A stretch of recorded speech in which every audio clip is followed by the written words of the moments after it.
ওইগুলো আর কি হয়তো মনে হয় ফোনে গোপন ভিডিও কিংবা কোনো কিছু ছিল, যা দীর্ঘ যাবৎ পার্কে মানে অনেক জায়গায় ঘোরাফেরা করেছে, হয়তো কোনো গোপন ভিডিও কিংবা কোনো কিছুর ফোনে ছিল, ওইটাই হয়তো সকালবেলা ওকে বলছে হ্যাঁ ত্যান তুই যদি বিয়ে করিস আমি এই সব মানুষ পাবলিক কিংবা সবাইকে দেখাই দেবো কিংবা নেটে ছাড়িয়ে দেবো, কোনো এইরকম কোনো কিছু একটা হয়তো ব্ল্যাকমেল করে ওকে বলছেন। তা না হলে ও মানে যখন কথা ফোন আসে তার আগেও মেহেন্দি নিল, নাচলো সবার সামনে, মানে ভালোভাবেই মানে চলাফেরা করলো। তখন এমন কি বললো, ও নাচতে নাচতে ফোনে কথা বলে ফোন নিয়ে ওই পাশের ঘরে যায় এই কাজটা করে ফেললো।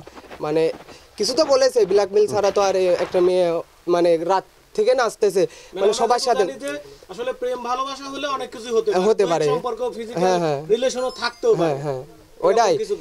হ্যাঁ মানে ছল তো খুব একটা ভালো তাও না, ঠিক আছে। পাশের এলাকায় এরকম কাহিনী একটা আছে, ঠিক আছে। পাশের এলাকায় প্রেম করে আর মানে যাই হোক খারাপ কিছু করেছে, করে মরে মেয়েটা ব্ল্যাকমেল করে তারপরে ওই মেয়ের সঙ্গে সম্পর্ক নষ্ট করে তারপর আমার এই বোনের সাথে সম্পর্ক করেছে, ঠিক আছে। ওই ছেলে ওই মেয়ের সাথে অনেক কিছুই করেছে, ঘুরতে গেছে, ছবিও আছে একসাথে, ওইসব করে তারপর হয়তো ওই মেয়ের বাড়ি থেকে প্রবলেম হয়েছে, ওই ড্যাট শেষ করে এবার আমার বোনের সঙ্গে আর কি এই শারীরিক সম্পর্কে জড়াইছে, ঠিক আছে। আমি এর আগে অনেকবার দেখেছি, নিঃশত করেছি, আমার কথা শুনি নাই, ঠিক আছে।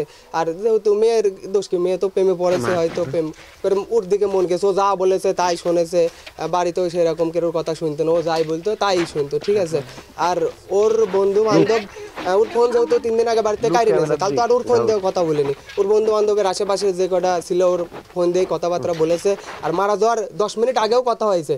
ওর ফোন দিয়েছে, মানে 11টার দিকেও অনেকবার ফোন দিয়েছে, ফোন দিয়ে হয়তো ব্ল্যাকমেলে করেছে। তাছাড়া তো একটা মেয়ে হঠাৎ করে মারা যায় না, ঠিক আছে। আমার কাছে একবার জিজ্ঞাসা করলো, ভাইয়া আম্মা আমি প্রেম করেছি, আমার তো সে যদি ভালোই বাসতো তাহলে তো আপনার কাছে এসে বলতো, আপনি আমার ভাই হন, আপনার কাছে বলতো দেখ ভাই তোর বোনটাকে আমার ভালো লাগেছে, আমি তোর বোনটাকে ভালোবাসি, আমার কাছে যেভাবে বলতে পারতো না, বলিনি, দেখা সাক্ষাৎ হলে কিছুই বলিনি। বলছে ভাইয়া ও যদি আমাকে ভালোই বাসতো তাহলে তো আমাকে নিয়ে যাইতো, চেষ্টা করতো, সেভাবেও কিছু করিনি, হুমকি ধামকি দেশে আর কি, ঠিক আছে। এলাকার ছেলেপেলে নিয়ে হয়তো কিছু একটা করেছে, নাম বলবো না, করেছে, ঠিক আছে।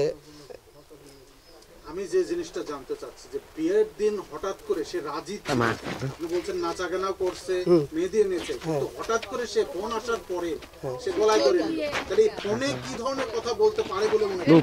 ফোনে হয়তো গোপন ভিডিও কিংবা অনেক কিছুই ছিল, তার কারণেই ও মেয়ে ভয়তে মুখ দেখাবে কি করে, সমাজের ভিতর মুখ কিভাবে দেখাবে। খারাপ কিছু যদি ফোনে থাকে তাহলে তো বাপ মার সামনে যদি ওই জিনিসটা চলে যায়, সে তো আর মুখ দেখাতে পারবে না, তাই তো 5 জনের সামনে তো চলতে পারবে না। তার বিয়ে, তার ওই স্বামী যদি, হাজব্যান্ড যদি জানতে পারে তাহলে তো কোনো সময় সংসারে শান্তি থাকবে না, থাকবে। ওই চিন্তা ভাবনা করে হয়তো সে গলায় ধরে নিয়েছে। যেহেতু ওই জিনিসগুলো সবার মাঝে চলেই যায় তাহলে তার সংসারে শান্তি থাকবে না, বিয়ে শাদী করে তো আর সুখ থাকবে না। সুখের জন্য তো বিয়ে শাদী দিছিল, তাই না? ও সুখটাই হয়তো নষ্ট করতে চাইছিল, ঠিক আছে। এখন রাহুলের শাস্তি এমনভাবেই করবেন যেন আর 5টা মেয়ের যেন এই সমস্যাটা না হয়, মানে আর কোনো বোনের যেন এই প্রবলেমটা না হয়, ঠিক আছে। টাকার জন্য অনেক কিছুই হয়, ঠিক আছে, চাই না আর একজনের বোনের এই সমস্যাটা হোক, ঠিক আছে।